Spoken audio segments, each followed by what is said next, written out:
Organisers को खरीदने के लिए हम अपने कितने पैसे वेस्ट कर देते हैं। तो आइए आज कुछ घर की चीज़ों को यूज करके करते हैं अपने अलमीरा को ऑर्गेनाइज और देखते हैं कि क्या रिजल्ट आता है।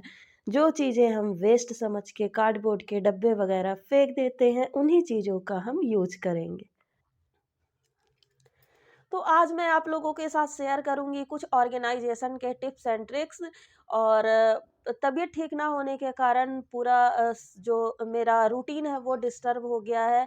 साथ ही मेरा वार्डरोब तो बहुत ही ज़्यादा डिस्टर्ब हो गया है। तो आज मैं अपने वार्डरोब को थोड़ा-सा ऑर्गेनाइज़ करूँगी। वार्डरोब के एक्चुअली में वार्डरोब बहुत बड़ा है, तो उसका उसमें बहुत सारी चीज़ें हैं, कपड़े हैं और कंपार्टमेंट बना के मैंने अलग-अलग चीज़ें अलग-अलग जगह पे रखी है। तो जो नीचे का ड्रॉअर है उसमें रहता है मेरा कॉस्मेटिक्स, मेरे ज्वेलरी, चूड़ियाँ वग़ैरह ये सब रहती हैं। तो आज उसको मैं ऑर्गेनाइज़ करूँगी, काफ़ी वो डिस्टर्ब हो गया है। डिक्लटर करना है उसको। तो जो भी हमारे पास हमारे घर में वेस्ट चीज़ें होती हैं, जैसे कि डब्बे हो गए और मिठाई के डब्बे हो गए या कुछ हम सामान लाते हैं उसके कार्डबोर्ड के डब्बे हो गए, तो उन सबको यूज़ करके ही ऑर्गेनाइज़ेशन करना है मुझे।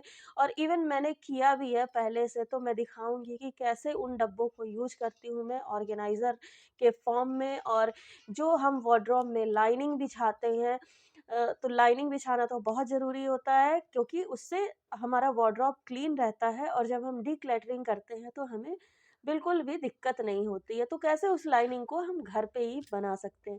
तो चलिए स्टार्ट करते हैं आज का blog. Our hearts beat to the city streets. We began to feel the fire. तो अभी देख सकते हैं आप लोग कि ये कितना मैसी हो गया है। सारा कुछ इसी में मिक्स हो गया है। जो भी सामान जहाँ से निकाला वहाँ पे रख नहीं पाई थी, जिससे बहुत ही मैसी सा लग रहा है। और एक बहुत बड़ी गलती हो गई थी कि जब भी लास्ट टाइम मैंने इसको ऑर्गेनाइज़ किया था, मैंने नीचे लाइनिंग नहीं लगाया था, लाइनिंग लगाना भूल गई थी। जिससे ये जो मेरा ड्रॉअर है बहुत ज़्यादा गंदा हो गया है और सारा सामान निकालने के बाद मुझे करनी पड़ेगी इसकी क्लीनिंग। अगर मैंने लाइनिंग लगाई होती तो मुझे क्लीनिंग में उतना एफर्ट्स ना डालना होता, ईज़िली हम लाइनिंग को ही क्लीन कर देते। बट अभी मैं माइक्रोफाइबर क्लॉथ को हल्का-सा गीला करके इसको अच्छे से क्लीन कर लूँगी, देन इसमें लाइनिंग लगा के ही आगे सामान रखूँगी। We rise like tall buildings. तो इस टाइप के थैले, जो कपड़े वाले थैले होते हैं, ये तो हम लोगों को मिलते ही हैं सामान के साथ। तो हम लोग क्या करते हैं कि इसको 1-2 बार यूज़ करते हैं और यूज़ करने के बाद जो इसका हैंडल होता है वो बहुत जल्दी टूट जाता है और फिर हम इन थैलों को फेंक देते हैं या ये थैले भारी सामान रखने के कारण फट जाते हैं।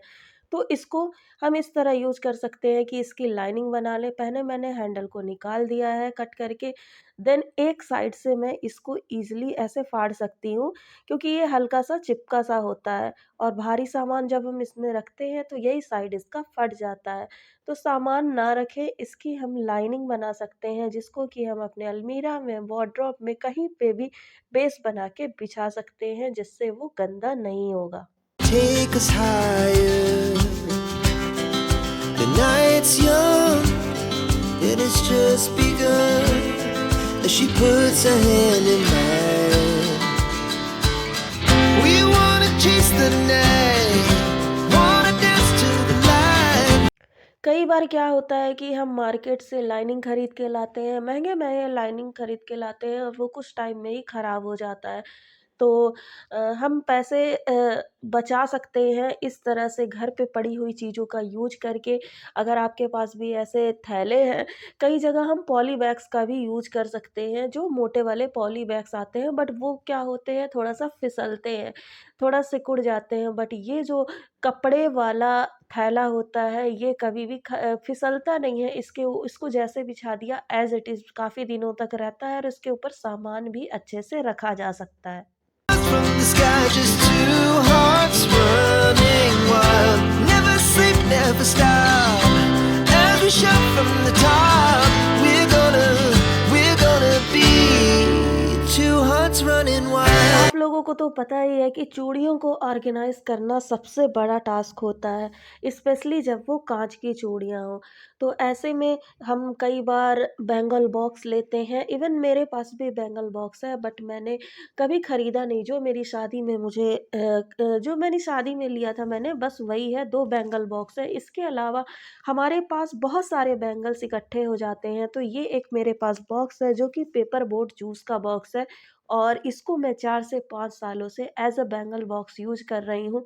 इसमें काँच की चूड़ियों को ऑर्गेनाइज़ करने में काफ़ी अच्छा रहता है, चूड़ियाँ टूटने से बचती हैं, और ऐसे ही मेरे पास कई बॉक्सेस हैं जिनको मैं बैंगल बॉक्स की तरह यूज़ करती हूँ, क्योंकि धीरे-धीरे इकट्ठा करते-करते हमारे पास ढेर सारी चूड़ियाँ हो जाती हैं, और ज़रूरी नहीं है कि हम किसी भी चीज़ को ऑर्गेनाइज़ करने के लिए टाइम-टाइम पे महँगे-महँगे ऑर्गेनाइज़र्स लेते रहें।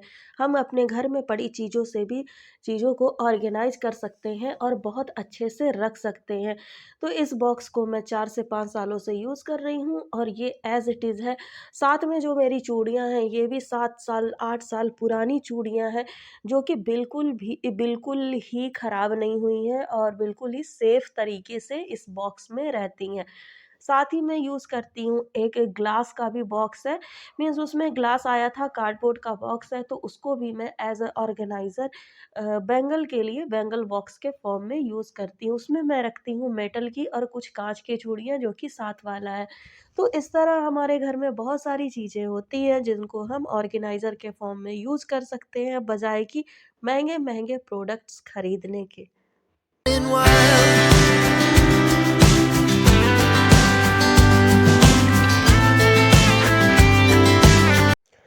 तो कॉस्मेटिक्स को रखने के लिए मैं यूज़ करती हूँ एक ऐसा प्लास्टिक का ऑर्गेनाइज़र, जो कि बड़ा-सा बॉक्स है, और इसी में मैं रखती हूँ अपने जो भी थोड़े बहुत कॉस्मेटिक्स का सामान है उसको, क्योंकि कॉस्मेटिक्स का जो सामान होता है वो ख़राब हो सकता है, टूट सकता है, इसलिए उसको अच्छे से बॉक्स में रखना ज़रूरी हो जाता है। तो इसी में रहती है मेरी बिंदीज़ वग़ैरह, और भी जो भी एक्स्ट्रा सामान है वो इस बड़े बॉक्स में रहता है, जिससे ये एक ऑर्गेनाइज़ फॉर्म में रहता है। नेक्स्ट आता है ज्वेलरी की बारी, तो ज्वेलरी को मैं रखती हूँ, ये तो ज्वेलरी का ही बॉक्स है, मैंने ऑनलाइन अमेज़न से ऑर्डर किया था 3 साल पहले, तो उसके साथ बहुत अच्छा-सा बॉक्स मिला था सूखी ब्रांड का। तो इसी बॉक्स में मैं रहती रखती हूँ अपने सारे नेक पीसेस, और इसके अंदर एक छोटा-सा बॉक्स है जिसमें मैं अपने नोज़ पिन, नोज़ रिंग और जो नथ और मांग टीकाज़ हैं इसमें रखती हूँ, ताकि अलग-अलग करके रखने में कभी भी कुछ ढूँढना होता है तो आसानी रहती है। मैं अपने नेक पीसेस को और उसके साथ की जो इयररिंग्स हैं उनको अलग-अलग रखती हूँ, क्योंकि कई बार क्या होता है ना कि हमें सिर्फ़ इयररिंग पहनना होता है, नेक पीस नहीं पहनना होता है। तो ऐसे में हमको ढूँढने में थोड़ा-सा दिक्कत जाता है, या नेक पीस को भी निकालना पड़ता है, फिर से उसको अरेंज करना। तो मेरा ऑर्गेनाइज़ेशन ट्रिक ये है कि नेक पीस को और उसके स्टड्स को, इयररिंग्स को अलग-अलग स्टोर करके रखना। तो इसमें हो गए, इस बॉक्स में है सारे नेक पीसेस, और छोटे से बॉक्स में है मेरे मांग टीका और जो नथ वगैरह है। साथ ही जो भी हमारे पास बैंगल बॉक्स आते हैं, बैंगल्स के साथ भी कई बार ऐसे बॉक्स मिलते हैं, तो उनको भी मैं ज्वेलरी ऑर्गेनाइज़र के फॉर्म में यूज़ कर लेती हूँ। जो ज्वेलरी ज़्यादा फँसती हैं, उलझती हैं, दूसरे ज्वेलरी के साथ उनको अलग से रखना सही रहता है। Now the morning is the afternoon. We lay awake in bed. तो इयररिंग को ऑर्गेनाइज़ करके रखने के लिए मैं यूज़ करती हूँ, ये एक मिठाई का डब्बा है जो कि बहुत सुंदर-सा है, तो इसको मैंने इयररिंग्स को रखने के लिए यूज़ कर लिया। अब हम इयररिंग्स को रखने के लिए अलग से ऑर्गेनाइज़र खरीदते, उससे तो बेटर था कि हम इस बॉक्स का यूज़ कर लें। तो इसमें मैं रखती हूँ सारे अपने इयररिंग्स, और जो कि बहुत ही पुराने-पुराने 6-7 साल पुराने इयररिंग्स भी मेरे पास हैं। इवन 8 साल पुराने भी इयररिंग्स हैं जो कि एज़ इट इज़ बने हुए हैं उनको अच्छे से रखने के कारण। तो इन्हीं ट्रिक्स को फ़ॉलो करिए, अपनी चीज़ों को सेपरेट-सेपरेट करके अलग-अलग कैटेगरी बना के रखिए, ताकि उनको यूज़ करने में भी आसानी हो और चीज़ें नई की नई बनी रहें, ख़राब ना हो। तो फाइनली इतना सारा जंजाल फैलाने के बाद अब बारी आ गई है इसको समेटने की। तो सब कुछ ऑर्गेनाइज़ कर लिया है मैंने, सब कुछ क्लीन कर दिया है मैंने, जो कि काफ़ी दिन से पेंडिंग था। काफ़ी दिन से सोच रही थी कि इसको ठीक से रखना है, तो फाइनली आज हो गया है। अब कर लेते हैं अलमीरा में ऑर्गेनाइज़ सारी चीज़ों को।